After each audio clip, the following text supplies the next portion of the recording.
64 minutes, deuxième partie. Bienvenue si vous nous rejoignez. Place à 64 débats. L'agriculture souffre du changement climatique. Eh bien, la science a peut-être trouvé une solution. Ce sont les NGT, les nouvelles technologies génomiques. Pour le dire simplement, ce sont de nouveaux OGM, des organismes génétiquement modifiés, nouvelles formules et qui devraient permettre d'obtenir des semences plus résistantes au changement climatique. Le Parlement européen vient de donner son feu vert à ces nouveaux OGM, mais ils sont loin de convaincre tout le monde. Pour en parler et pour en débattre avec nous, Marie Toussaint, bonsoir. Vous êtes députée européenne écologiste, membre du groupe des Verts. Bienvenue sur le plateau de 64 minutes. Et à vos côtés, Agnès Récroc. Vous êtes enseignante, chercheur en amélioration des plantes à AgroParisTech et à l'Université de Paris-Saclay. Vous êtes membre également de l'Académie d'agriculture de France et vous avez sorti 7 livres sur la question. Je cite notamment Au-delà des OGM, science, innovation, société. C'est aux presses des Mines. Mais tout d'abord, avant d'en parler ensemble, on va retrouver Paul Germain au Parlement européen à Bruxelles. Paul, le débat au Parlement sur ces nouveaux OGM a été très animé, on peut le dire. On a parfois même entendu des noms d'oiseaux. Alors pourquoi ces nouveaux OGM sont-ils défendus par certains députés et vilipendés par d'autres ? Eh bien Nicolas, vous avez raison, c'est un de ces dossiers qui a suscité des débats passionnés au Parlement européen. D'abord, il faut expliquer pourquoi on parle de nouveaux OGM. Ce sont des plantes ou des semences dont on a modifié l'ADN, le génome, mais on n'y a pas ajouté de gènes étrangers comme on le fait pour les OGM classiques. Bref, on pourrait parler d'OGM light et ces plantes, ces tomates par exemple, devraient mieux résister à la sécheresse, aux maladies, aux insectes, donc moins de pesticides à utiliser. Vous allez me dire, mais que demander de plus? C'est formidable, ça va aider les agriculteurs et c'est la position de la droite ici au Parlement européen. Mais à gauche, on dénonce le manque de transparence, de traçabilité, parce que ces plantes pourront avoir subi 20 modifications génétiques, mais elles seront toujours considérées comme naturelles et rien ne devra être mentionné sur l'étiquette. Donc, ces produits vont débarquer dans votre assiette de manière masquée. Le consommateur ne pourra pas les identifier. On va les manger sans le savoir. Et puis, les écologistes en particulier estiment que c'est un nouveau piège économique pour les agriculteurs parce que, évidemment, ces nouveaux OGM ne seront pas gratuits. Ils seront brevetés par des géants de la chimie comme Bayer ou BASF. Les agriculteurs risquent donc de devenir dépendants de ces grandes multinationales. Alors, pour ou contre ces nouveaux OGM, vous avez 20 minutes, Nicolas, pour rendre votre copie. Et cette copie, on va la compléter avec Marie Toussaint et Agnès Récroc. Vous, Marie Toussaint, vous êtes vent debout contre ces nouveaux OGM, justement. Oui, tout à fait. Oui.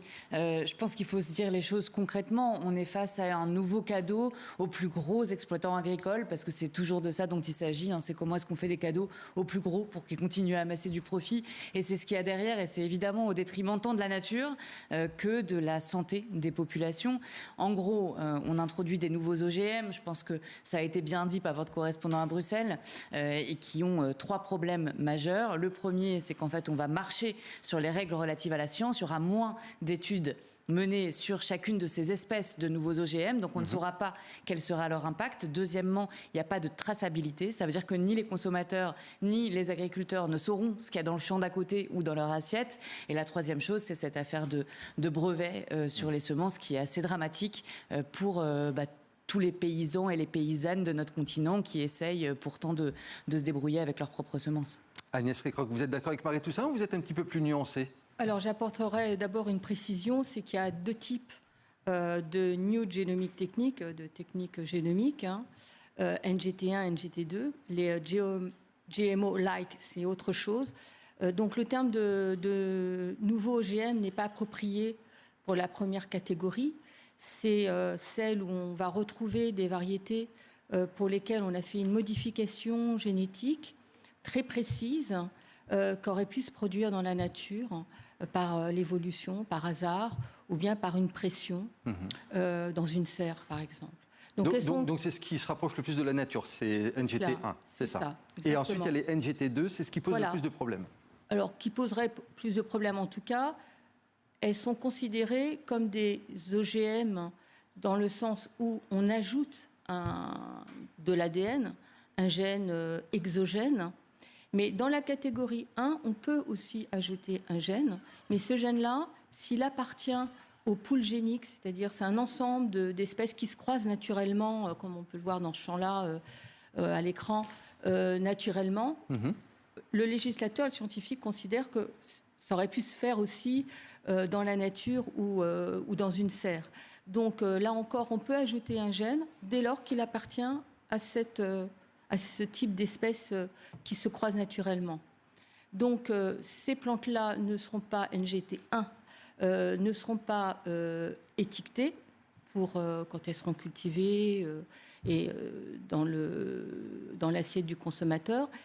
Donc Parce vous voulez que là, dire on par là, change. il n'y aura pas de label, c'est ça que vous voulez dire, quand on va les acheter, il n'y aura pas de label pour nous dire que ça a été transformé. Voilà, parce qu'on considère que cette modification, elle aurait pu venir naturellement, ou bien on aurait pu la faire comme ça dans la serre, comme on fait d'autres variétés et qu'on n'étiquette pas. Donc, ça ne justifiait pas un étiquetage. Cependant, les agriculteurs sauront qu'ils sont en train de semer des plantes NGT1 et tout le monde, quel que soit son statut, agriculteur, industriel ou consommateur, pourra regarder sur un registre les plantes NGT1 qui seront à la disposition au niveau européen. Donc il y aura une transparence. Une transparence. Mais Marie-Toussaint, vous réclamez davantage de transparence, c'est bien cela? Oui, parce qu'en fait, il n'y a pas cette traçabilité.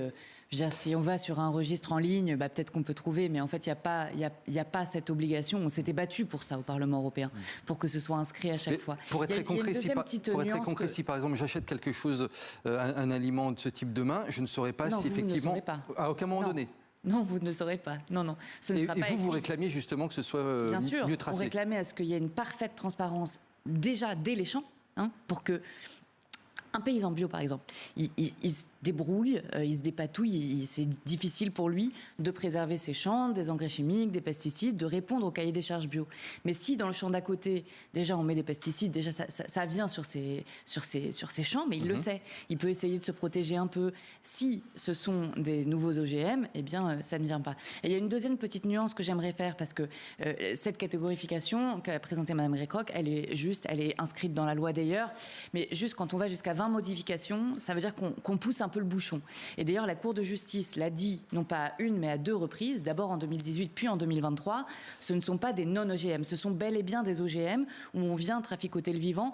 Donc voilà, on a ces débats sur jusqu'à combien de modifications on trouve que c'est acceptable ou pas, mais en fait, au fond, on reste dans des OGM qui auraient nécessité, selon moi et selon les écologistes évidemment, des vraies enquêtes approfondies, comme on a mis en place sur les OGM en règle générale dans l'Union européenne. Et notamment des enquêtes sanitaires, on sait un petit peu les impacts sur la santé des consommateurs ou pas?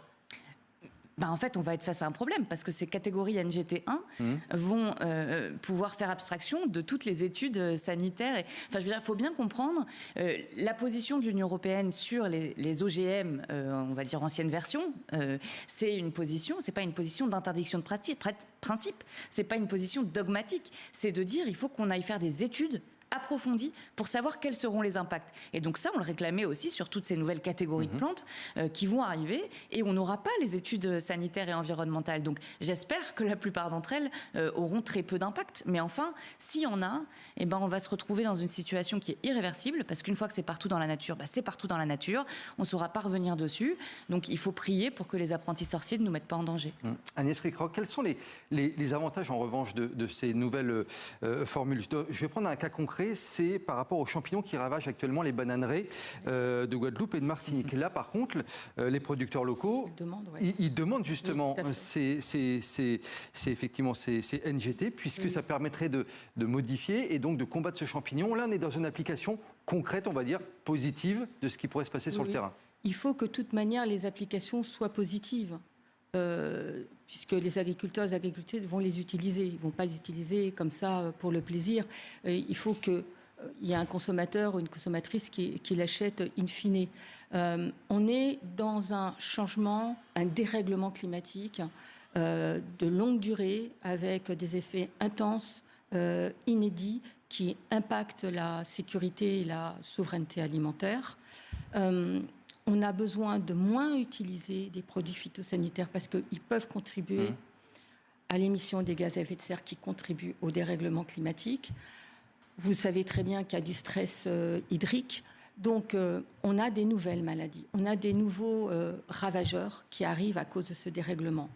Donc, si on veut moins de produits phytosanitaires, moins d'engrais aussi, utiliser moins d'eau parce qu'il y en a moins, si en 2026, on a la possibilité, avec les connaissances génétiques, les nouveaux outils, NGT qui sont un outil parmi tant d'autres dans la boîte à outils, on peut effectivement faire des plantes qui résistent à des maladies.